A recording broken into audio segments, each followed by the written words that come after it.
안녕하세요. 한류 소식과 해외 반응을 소개하는 정치클래스TV입니다. 오늘은 명나라 사신이 조선왕에게 무릎을 꿇고 용서를 빌었습니까? 임윤아의 한국 드라마 폭군의 셰프는 대중의 분노를 불러일으켰다라는 중국 언론의 기사와 이 기사에 달린 중국 반응까지 살펴보겠습니다. 매주 수요일은 넷플릭스 공식 주간 순위가 올라오는 날입니다. 공식 주간 순위는 지난주 영화 드라마들의 총 시청 시간을 총 실행 시간으로 나눈 값인 뷰라는 개념으로 순위를 정합니다. 나라별 순위를 점수로 계산해서 순위를 정하는 플릭스페트롤 1을 순위하는 순위 방식이 완전히 다릅니다. 일단 영화 부문을 보면 K-POP 데몬헌터스가 이번 주에 2120만 뷰를 추가해서 역대 영화 1위 뷰를 3억 2510만 시간으로 영어 드라마 통합 순위에서 압도적으로 앞서 나가고 있습니다. 비영어 영화 부문에서는 한국 영화 고백의 역사가 유일하게 4주 연속 탑10에 오르며 전세계 7위에 올라 있습니다. 영어 드라마 부문에서는 웬즈데이 시즌2가 파트 1과 파트 2 통합 7주 연속 탑10에 들며 이번 주에도 720만 뷰를 추가해서 영어 역대 통합 1억 2060만 뷰로 8위에 올랐습니다. 비영어 드라마 부문에서는 폭군의 셰프가 650만 뷰로 비영어 1위에 올랐고 총 시청 시간은 8470만 시청 시간으로 영어 비영어 통합 1위에 올랐습니다. 영어 부문 1위 웬즈데이 시즌2가 5620만 시청시간을 추가한 것과 비교하면 거의 3000만 시청시간을 폭군의 셰프가 더 앞서 있습니다.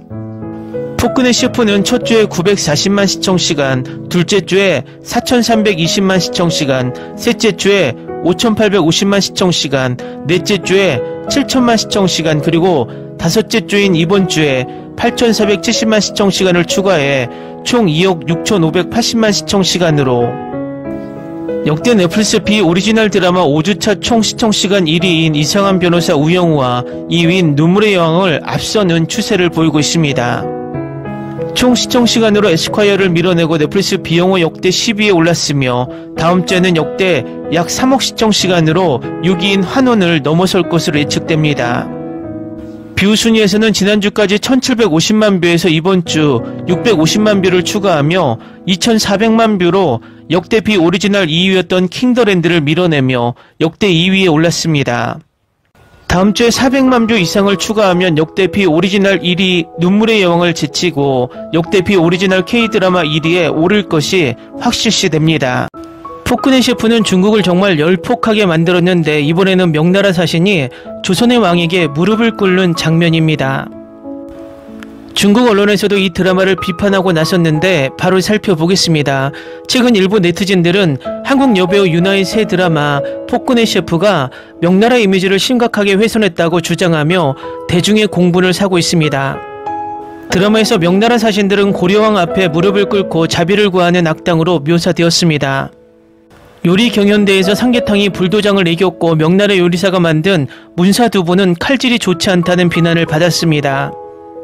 제작진은 이를 판타지라고 설명했지만 많은 줄거리 설정이 역사와 문화를 극도로 무시한다는 비판을 받았습니다. 이에 대해 피플스 엔터테인먼트는 해외 드라마 콘텐츠 밀반입에 대해 다음과 같이 논평했습니다. 초창기 특수 필터부터 오늘날의 콘텐츠 밀반입까지 일부 해외 드라마와 예능 프로그램들은 끊임없이 음흉한 조작을 자행하고 있습니다. 이는 단순한 범죄를 넘어 창작이라는 명목으로 왜곡된 결과물을 만들어내는 행위이며 진실과 현실을 함부로 훼손하는 행위입니다. 아무리 인기가 많고 캐릭터가 훌륭하더라도 존중심이 없는 공연은 관객에게 망가지고 버려질 것입니다. 오늘 날짜 플릭스페트롤 순위를 보면 넷플릭스 3위에 폭군의 셰프가 디즈니 플러스 4위에 북극성이 올라와 있습니다. 이 두 드라마에 정말 기이한 현상이 일어나고 있습니다. 이 두 드라마의 공통점은 간접적으로 중국 과거 명나라와 현대 중국을 담고 있습니다. 오전 영상에 올려드렸지만 폭군의 셰프는 명나라 사신 오곤과 조선의 왕 연희군이 나란히 앉았다는 이유로 우리나라 국어 언론들이 이 드라마를 역사 왜곡 드라마라고 낙인을 찍었습니다. 국어 언론들이 이 드라마를 문제 삼는 이유는 중국 명나라를 소재로 하기 때문입니다. 결국 그 언론들은 우리나라 일베들에게 혐중 정서를 부추기기 위한 소스를 제공하고 있다는 것입니다. 북극성은 북한과 중국을 다루며 미국을 좋지 않게 표현하고 있다며 극우 일베들에게 엄청나게 공격을 받고 있습니다. 그런데 더 재밌는 것은 이 두 드라마를 중국에서도 엄청나게 폄하하며 거의 분노를 하고 있다는 것입니다. 포크네 셰프는 판타지인데도 명나라 사신을 모욕했다며 역사 왜곡이라고 비판하고, 북극성은 중국의 대련을 시골 촌동네로 묘사했다고 중국을 모욕했다고 비판합니다. 과거 한류가 전 세계에 엄청난 유행이 일어나기 전까지 할리우드의 거의 모든 영화 드라마에 한국을 엄청나게 못사는 거의 후진국, 동남아 도시로 묘사했습니다. 저도 기분은 나빴지만 그들이 잘 몰라서, 한국이 잘 알려지지 않아서 한국이 더 발전해야겠구나라고 개인적으로 생각했습니다. 그리고 이제 영화 K-POP 데모넌터스나 이번에 애플 TV 플러스 쇼 K-POP드의 한국을 묘사할 때는 완전히 상황이 달라졌습니다. 그것은 그만큼 한국의 문화가 세계에 많이 알려지고 있다는 방증입니다. 중국의 이 두 드라마에서 중국을 어떻게 묘사했던 간에 그것은 문화의 영역이고 표현의 자유의 영역입니다. 우리나라 드라마의 내용을 가지고 재단하고 중국의 입맛에 맞게 만들고 싶은 것은 중국의 착각이고 오만입니다. 더 중요한 것은 넷플릭스와 디즈니 플러스 모두 중국에서는 서비스가 되지 않는데도 이 드라마의 중국 묘사를 비판하는 것은 그들이 도둑질을 해놓고 도둑질한 물건이 마음에 들지 않는다고 불만을 한 것과 같습니다. 그들이 한국 드라마의 내용에 불만이 있다면 정당하게 돈을 지불하고 떳떳하게 보면서 주장하는 게 맞습니다. 위에서 언급했지만 포크네 셰프는 판타지 드라마이고 그 역사는 모두 스토리를 진행하기 위한 허구의 배경에 불과합니다. 중국인들이 이 역사 배경을 손가락질하는 것은 중국의 자랑 너자투 속 주인공이 어떻게 도수를 부릴 수 있고 날아다닐 수 있느냐라고, 이것은 사실 왜곡이다라고 주장하는 것과 같습니다.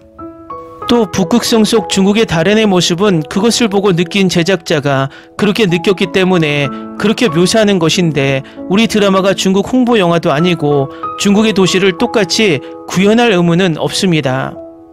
아마도 중국인들은 미국이 K-POP 데모넌터스에서 서울을 묘사하듯 한국 드라마에서도 중국을 그렇게 묘사해 주길 바랬나 봅니다. 가장 중요한 것은 K-드라마가 전 세계에서 엄청난 영향력을 끼치기 때문에 중국의 묘사를 엄청나게 신경 쓰는 것입니다. 만약 K-드라마가 한국에서만 방영된다면 중국인들은 이렇게 노심초사하지 않았을 겁니다. 일단 중국 언론의 기사를 살펴보겠습니다. 옛날 옛적에 전지현과 임윤아는 중국 관객들의 마음속에 한국의 여신으로 자리매김했습니다. 전지현은 드라마 별에 세운 그대에서 천송이 역을 맡아 아시아권에서 큰 인기를 얻었고, 임윤아는 신선한 이미지로 많은 중국 팬을 확보했습니다. 하지만 이 두 톱 여배우는 최근 중국 시장에서 전면적인 반발에 부딪혔습니다. 두 사람이 주연을 맡은 새 드라마는 역사 왜곡, 중국 모욕, 도발적 표현 등으로 비난받으며 여론의 쓰나미를 일으켰습니다. 주목의 중심에서 수천 명의 사람들로부터 비난을 받는 존재로 변모한 그녀들의 인격이 이렇게 붕괴된 이유는 무엇일까요? 역사 조작, 한류로 위장한 문화적 도발. 제가 가장 먼저 말씀드리고 싶은 것은 중국 관객들이 실제로 이 두 한국 여신에게 깊은 감정적 투자를 하고 있다는 것입니다. 전지현은 2001년 드라마 엽기적인 그녀부터 중국 시장의 두각을 나타내기 시작했습니다. 2013년 드라마 별에 세운 그대로 그녀의 인기는 절정에 달했습니다. 당시 중국 관객들은 그녀에게 실제 돈을 기부하며 진심 어린 애정을 보여주었습니다. 임윤아의 성장 궤적 또한 눈부십니다. 소녀시대 멤버로 데뷔한 후 2016년 중국 드라마 조자령전에 출연하여 유쿠 플랫폼에서 100억 뷰를 돌파하는 놀라운 기록을 세웠습니다. 뿐만 아니라 중국 팬들과 더 잘 소통하기 위해 그녀의 프로페셔널한 태도는 큰 호평을 받았으며 중국 팬들은 그녀를 유나라는 애칭으로 부릅니다. 하지만 오랜 세월 쌓아온 호의가 놀라운 속도로 사라지고 있는 듯합니다. 관객들은 그들의 신작이 왜곡된 역사관을 제시하고 중국을 모욕하는 내용을 담고 있다는 사실을 알게 되자 실망감은 곧바로 분노로 바뀌었습니다. 두 가지 논란의 여지가 있는 작품을 심층적으로 분석한 결과 문제의 심각성은 표면적으로 나타난 것보다 훨씬 더 크다는 사실이 드러났습니다.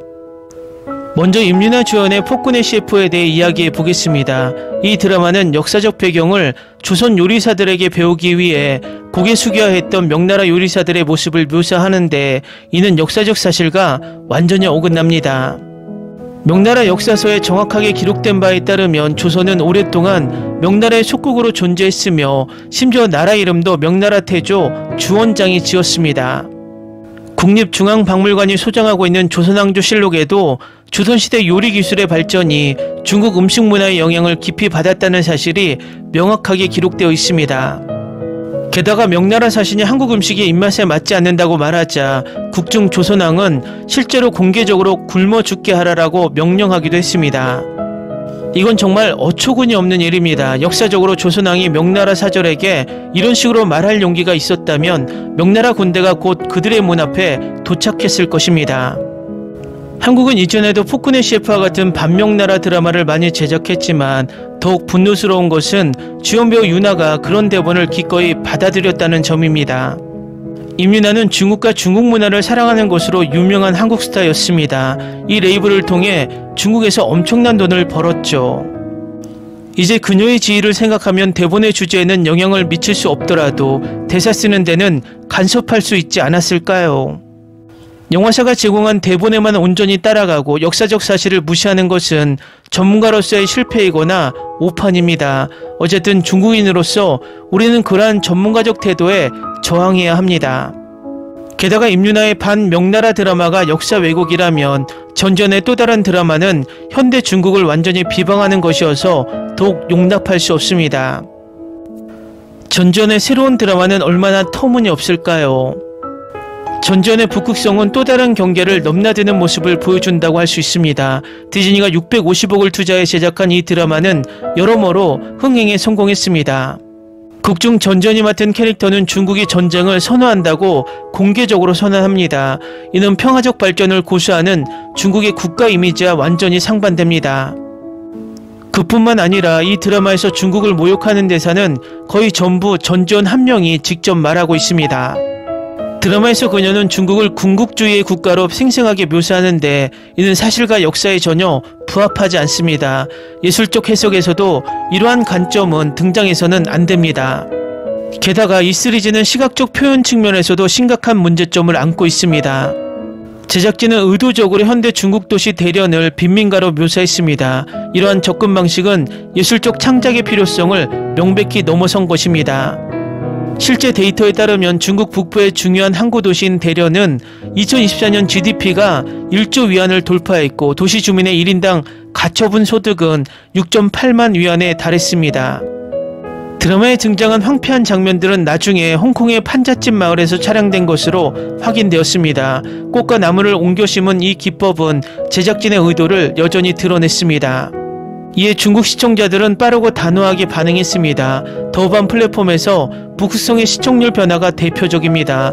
저 시청률 발표 당시 7.1점에 달했던 이 드라마는 논란이 발견되면서 4.2점으로 급락했습니다. 이런 속도와 규모의 점수 폭락은 더우반 시청률 역사상 극히 드문 일입니다. 원래 전지현의 팬이었던 사람들도 있었는데 그들은 모두 군 문제 앞에서는 용납할 수 없다고 말했습니다.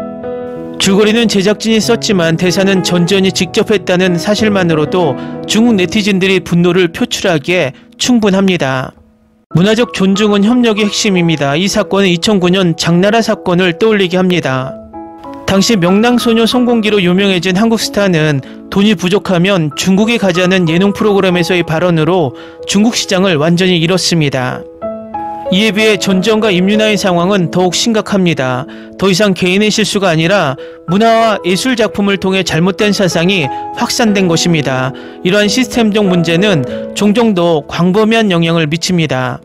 이는 일부 한국 문예인들이 여전히 시대에 뒤떨어진 사고방식을 고수하고 있음을 보여줍니다. 그들은 중국 시장의 혜택을 누리고 싶어 하지만 마땅히 존중하려 하지 않습니다. 냄비를 깨고 먹는 이런 행위는 현대 국제 문화 교류에 도움이 되지 않습니다. 진정한 문화 교류는 상호 존중을 바탕으로 이루어져야 합니다. 역사를 왜곡하거나 다른 나라의 문화를 폄하하여 자국 문화를 높이려는 행위는 용납될 수 없습니다. 평등 상호이익 윈윈 결과의 원칙을 고수해야만 지속가능한 문화 교류의 협력이 이루어질 수 있습니다. 전정과 임윤아의 개인 이미지 붕괴는 단순한 연예계의 차원을 넘어 문화적 존중과 역사적 인식에 대한 공론화 이슈로 확대됐습니다. 이는 중국 시장이 개방적이고 포용적이지만 어떤 형태의 모욕이나 간섭도 결코 용납하지 않을 것임을 분명히 보여줍니다. 중국 소비자들은 그들의 행동을 통해 문화교류의 새로운 경계를 정의해 왔습니다. 오직 진정한 존중만이 진정한 인정과 시장을 확보할 수 있습니다. 더 넓은 관점에서 볼 때 이 사건은 국제문화 교류에 있어서 성찰과 진전을 촉진하는 기회가 되어야 합니다. 모든 당사자는 오늘날 세계화가 심화되는 세상에서 문화적 존중은 국가적 경계를 초월하는 정서적 공명이며 또한 국제협력의 기본 원칙이라는 점을 깨달아야 합니다. 오직 상호 존중, 평등, 상호 이익의 기초 위에서만 우리는 문명 간의 상호 학습과 문화 공동 번영을 진정으로 이룰 수 있습니다. 다음은 폭군의 셰프를 몰래 보며 열광하는 중국 반응입니다. 중국 스촨 요리가 한국 고추를 쓰는 법을 실제로 배웠다는 건가요? 정말요? 다른 문화를 존중하는 건 맞지만 우리나라만 착취해서는 안 됩니다. 진짜 드라마 볼 때 예민해야 하나요? 고추는 원래 남미가 원산지였어요. 해안에서 들어와야 했고 사람들은 감히 먹지도 못했죠. 명나라 말과 청나라 초까지는 고추를 먹었다는 기록이 없어요. 이 드라마가 사천 요리가 한국 고추를 흉내낸 거라는 걸 어떻게 알아낸 건지 궁금하네요. 정말 독특한 발상이네요. 그럼 프랑스에서 한국인들이 압력솥을 처음 사용한 과정을 보도해야 하는 건가요? 한국 드라마에 역사적 요소를 끼워 넣지 마세요. 이 드라마는 원래 역사극으로 시간여행을 소재로 한 조선 황제가 요리사 사랑에 빠지는 이야기를 다룹니다.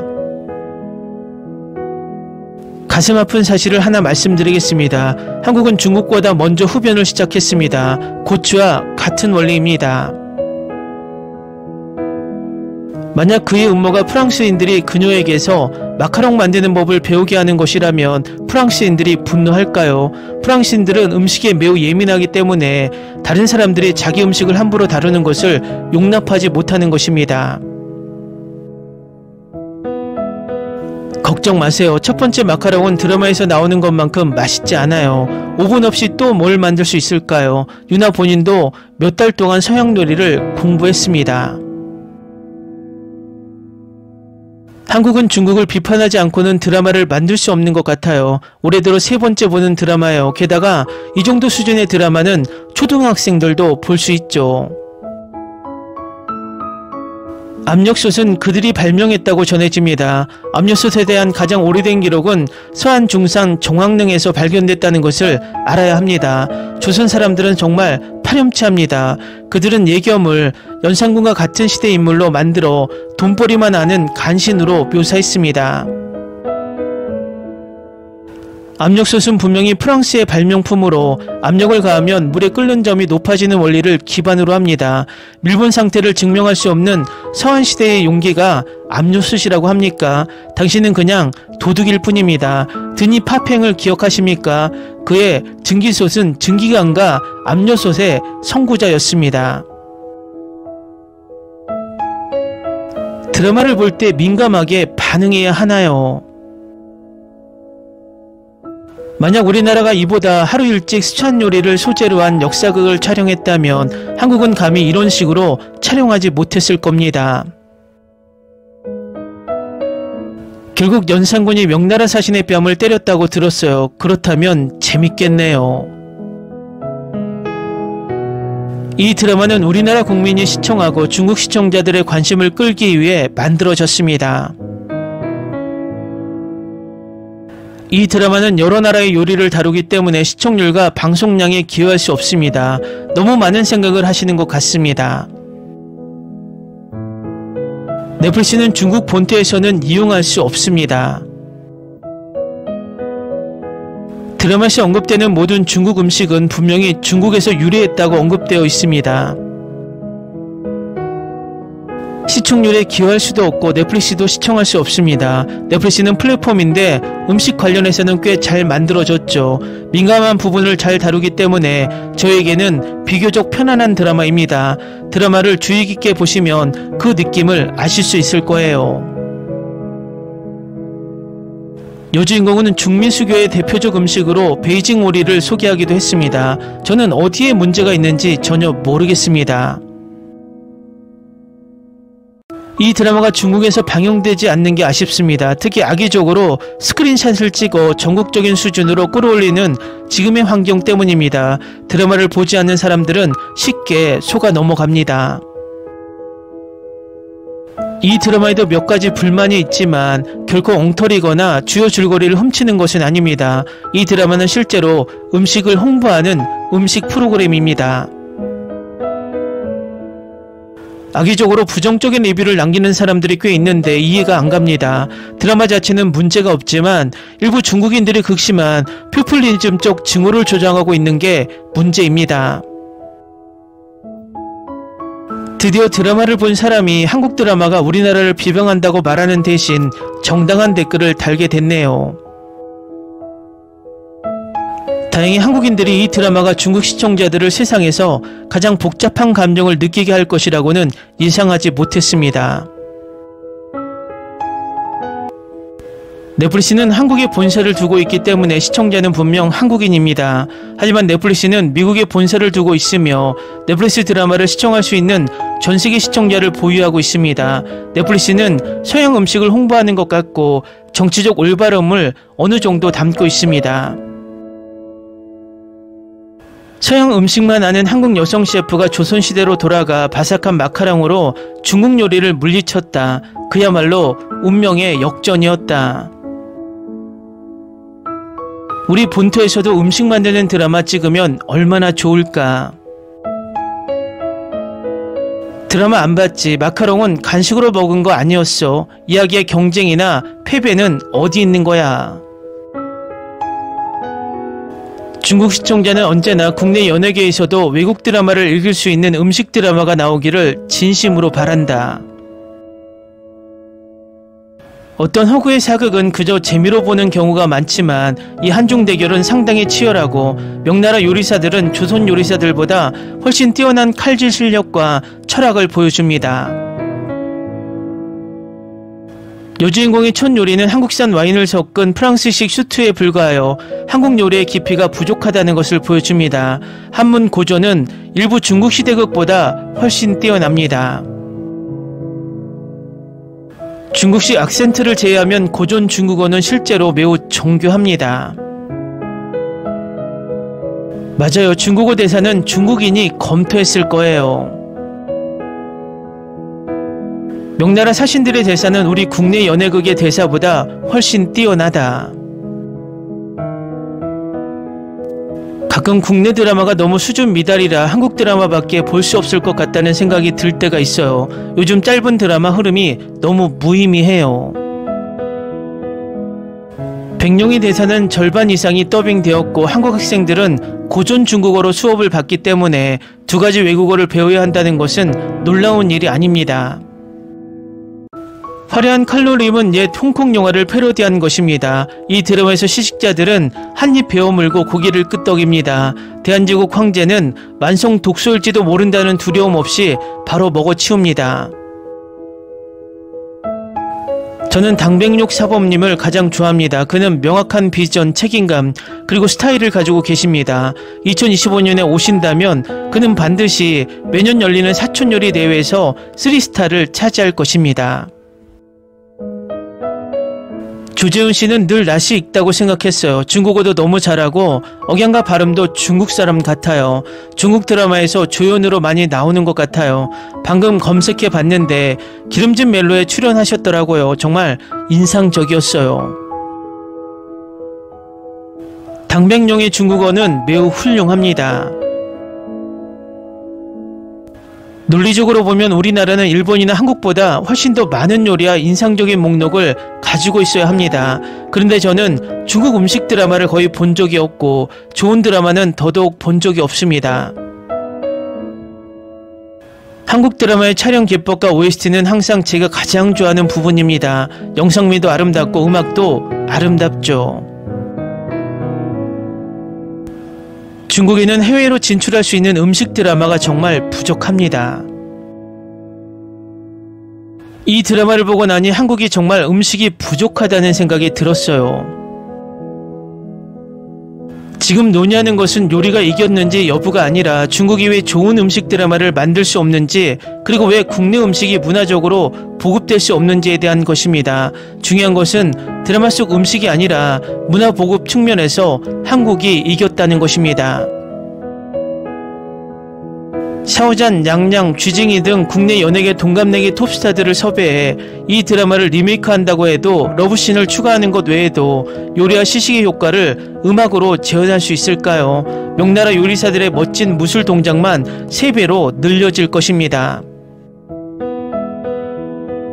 한국 드라마의 진짜 강점은 촬영과 음악이라고 생각해요. 드라마가 좋든 나쁘든 영상미와 음악은 평균 이상이에요. 중국 드라마는 몇 년 동안 안 봐서 발전했는지는 잘 모르겠네요. 국내산 별미들이 모두 조리식품으로 바뀌고 있어요. 연산군 시대의 고추는 어디에 있었나요? 찾아볼 만한 문서를 찾을 수 있나요? 연산군이 고추를 사용했다는 기록은 없지만 한국 고추 기록은 산둥성 기록보다 앞선 것입니다. 동의하지 않으시면 직접 확인해 보세요. 8화에서 작가는 대명조 셰프들끼리 서로 싸우게 만들기 시작했습니다. 대명조 셰프들은 실제로 고추기름을 만들기 위해 한국산 고추를 훔쳤다고 합니다. 괜찮을까요? 시간여행 드라마가 담론의 힘까지 올라갔네. 그럼 왜 국내 시간여행 드라마는 온갖 현대 지식, 주식, 선물까지 다 포함되는 거지? 다른 나라의 지식과 역사를 존중해 본 적이 있나? 중국은 왜 그리스와 이집트 역사를 가지고 장난치는 건가? 몇몇 사람들은 문화적 자신감에 대해 언급했습니다. 이것을 문화 침략이라고 합니다. 넷플릭스를 중국에서 이용할 수 있나요? 중국에서 인터넷에 접촉할 수 있나요? 해킹은 어떻게 하나요? 우리는 한국을 손가락질하기 전에 이것부터 반성해야 합니다. 그냥 시간여행 허구 드라마일 뿐이야. 대한민국은 한국 드라마에만 상상하는 거잖아. 왜 이렇게 많은 새끼손가락들이 이걸 가지고 떠드는 거지? 판타지 드라마니까 재밌으면 그만이고 예민하게 굴 필요도 없어요. 그냥 바이두에서 고추 원산지 검색하면 돼요.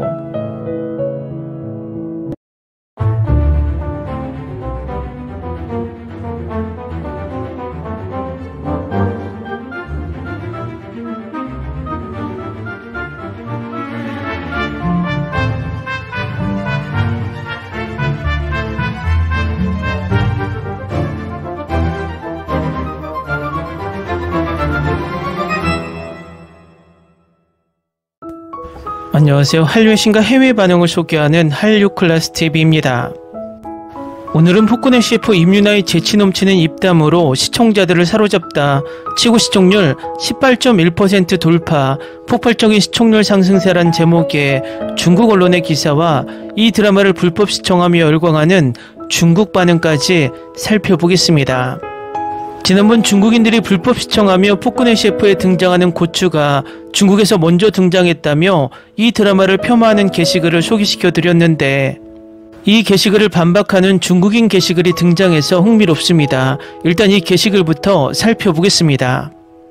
저는 항상 사람들이 드라마 내용 때문에 얼굴을 붉히고 화를 내는 것을 보는데 항상 실제 역사에 대해 이야기합니다. 고추에 대하여 한국의 주류견에는 고추가 임진왜란 당시 일본인에 의해 한반도에 전해졌다는 것입니다.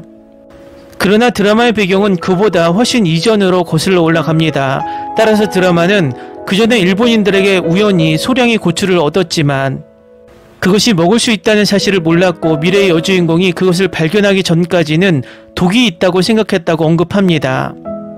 중국에 전래된 시기는 일반적으로 명나라 후기로 여겨집니다. 다양한 의견이 있지만 주류 견해 중 하나는 만역제입니다. 임진왜란은 명나라가 한반도를 돕기 위해 군대를 파견했던 만역제 시기에 일어났습니다. 어쨌든 이건 허구의 TV 드라마이지 역사 다큐멘터리가 아닙니다. 설령 드라마 속 여주인공이 명나라에 고추를 뿌린다고 해도 그건 역사적 사실이 아닙니다. 시간여행을 하는 여주인공은 실존 인물일까요? 더 나아가 드라마 속 왕은 실제 연산군을 기반으로 한 허구의 인물입니다. 심지어 연산군 대신 허구의 연산군이라고 불리기도 합니다. 드라마 전체가 허구입니다. 이런 종류의 허구적인 TV쇼에 영향을 받아 실제 역사에 대한 관점을 갖게 된 괴짜들이 정말 있을까요? 아니면 자신의 판단으로 다른 괴짜들도 그렇게 행동할 거라고 가정하고 필사적으로 실제 역사를 이야기하려고 하는 사람들이 있을까요? 게다가 고추의 원조와 원산지가 그렇게 중요할까요? 중국과 한국은 고추를 수입하는 나라일 뿐입니다. 누가 처음이고 마지막인지 따질 필요도 없습니다. 50걸음이나 100걸음 차이일 뿐입니다. 다음은 이 드라마의 흥행을 전하는 중국 언론의 기사를 살펴보겠습니다. 임윤아는 TVN 주말 드라마 폭군의 셰프에서 전성기 시절 과거로 시간여행을 떠나 최악의 폭군이자 절대 미각의 왕 이온을 만나는 프랑스 요리 셰프 연재원 역을 맡아 열연을 펼칩니다. 8화에서 연재원은 첫 번째 경연의 비밀 병기였던 고춧가루가 사라진 것을 알고 절망에 빠졌습니다.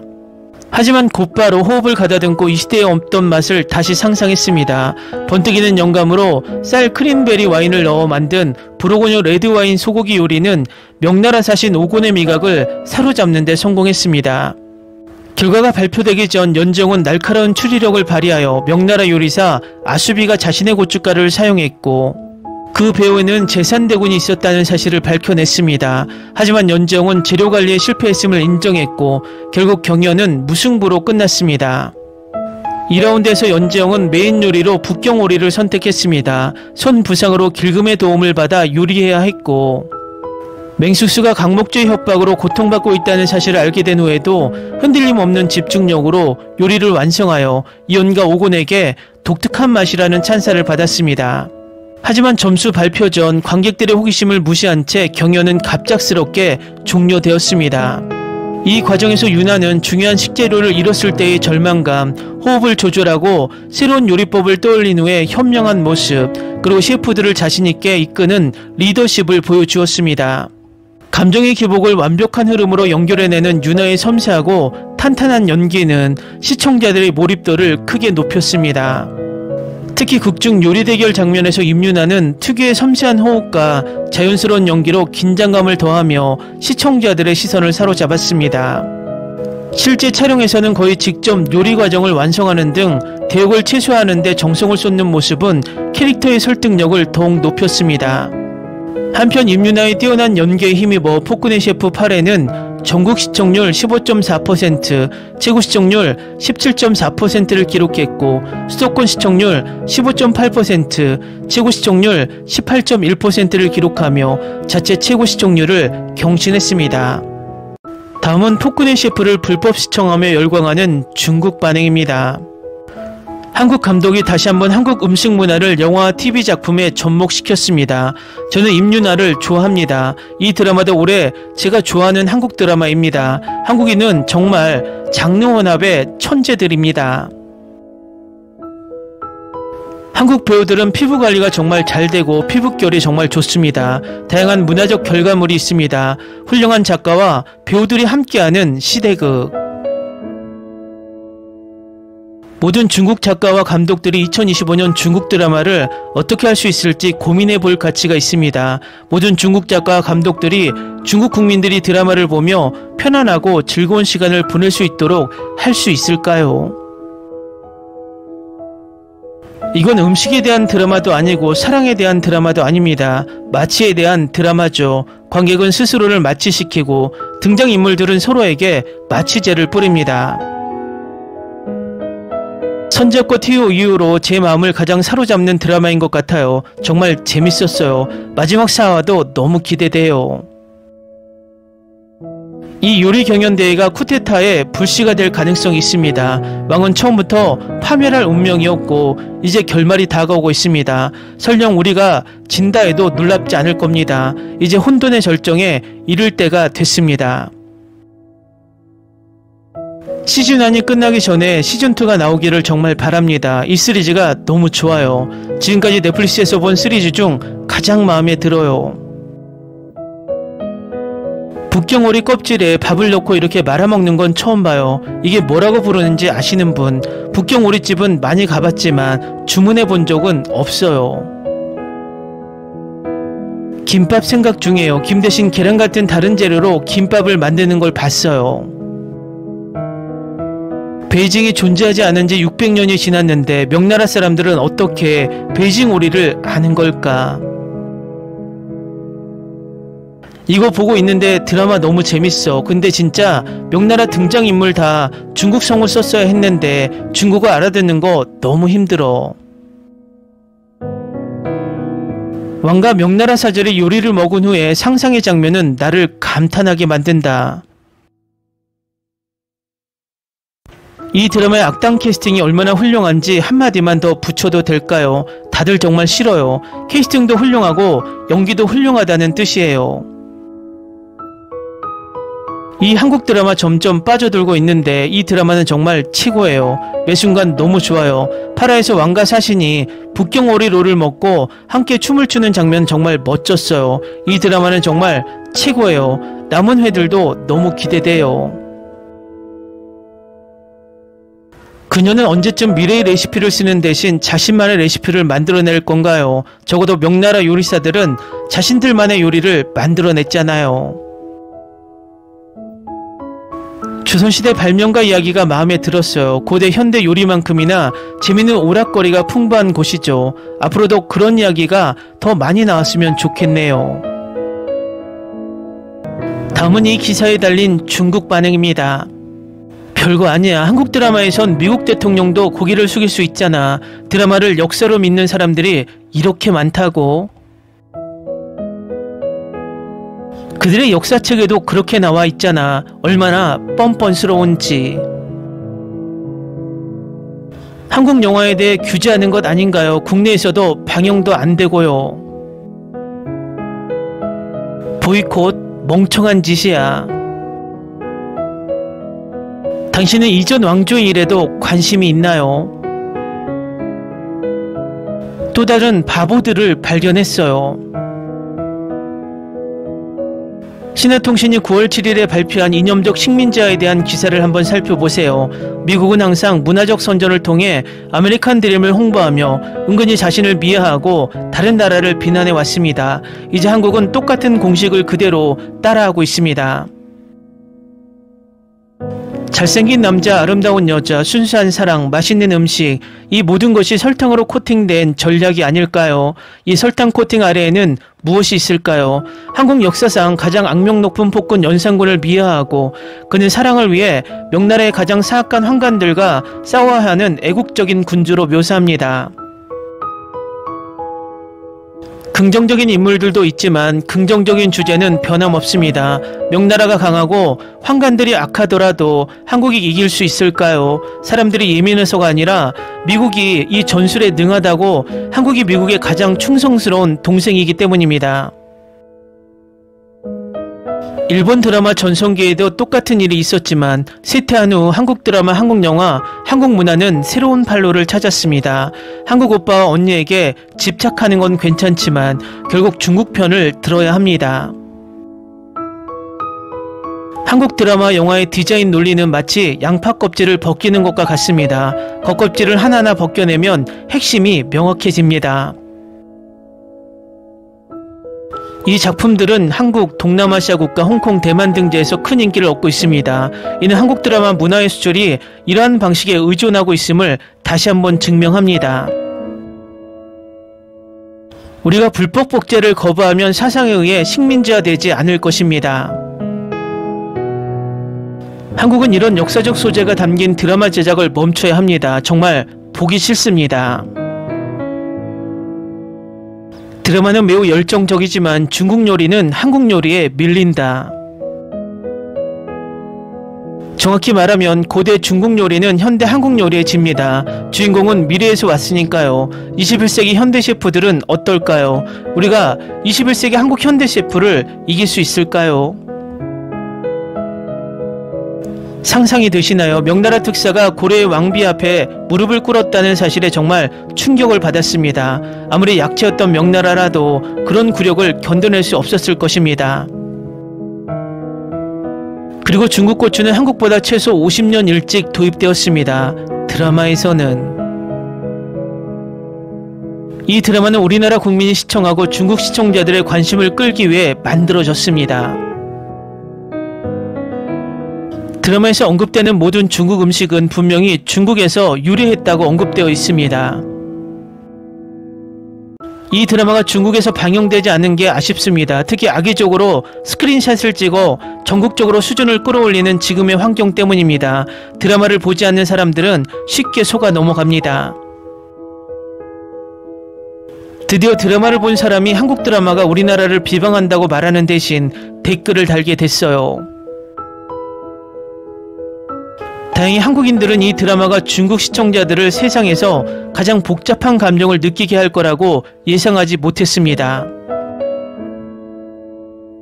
정말 웃겨요. 이 드라마는 문화를 훔치는 게 전혀 아니에요. 처음 몇 편은 괜찮은데 후반부에는 중국을 완전히 폄하하고 있어요. 알겠어요. 넷플릭스 순위를 보면 알 수 있죠. 다른 나라 사람들이 우리 중국에 대해 나쁜 인상을 갖게 만드는 거죠. 외국인들에게 우리 중국인에 대한 인상을 물어봐야 한다는 게 아니라 다른 나라들이 비방하고 깎아내리는 그런 인상을 우리에게 강요하는 게 과연 타당하다고 생각하세요? 그들이 보여주는 동아시아 문화는 중국을 깎아내리고 스스로를 찬양하는 거예요. 누가 당신한테 관심이 있어요? 불법 복제 TV 드라마를 보는 게 정말 당신 자신을 진지하게 생각하는 건가요? 기사 잘 보셨나요? 이 중국 기자는 스스로 답을 알고 있습니다. 오직 상호 존중, 평등, 상호 이익의 기초 위에서만 우리는 문명 간의 상호 학습과 문화의 공동 번영을 진정으로 이룰 수 있습니다. 그동안 중국은 우리 드라마를 베끼며 상호 존중을 이야기하고 있고 우리나라를 소국으로 폄하하며 평등을 이야기하며 한한령을 내려 우리의 이익을 막으면서 상호 이익을 이야기한다는 것이 모순입니다. 상호학습과 문화의 공동 번영은 이따위 자괴감에 빠져 한국 드라마를 비판하는 기사에서 나오는 것이 아니라 상호학습을 베끼는 것으로 생각하고 공동 번영을 두려워해서 한한령을 내리는 중국이 할 소리는 아니라는 것입니다. 중국은 양국 간의 발전에 대해 이렇게 잘 알고 있으니 먼저 실천하는 일만 남은 것 같습니다. 한류 클래스TV는 한류 외신과 해외 반응을 꾸준히 쫓아가 보겠습니다. 재밌게 잘 보셨나요? 여러분의 구독, 좋아요, 댓글, 알림 설정은 컨텐츠 제작에 큰 힘이 됩니다. 그리고 항상 하시는 일마다 대박 나시고 행복하시길 바랍니다.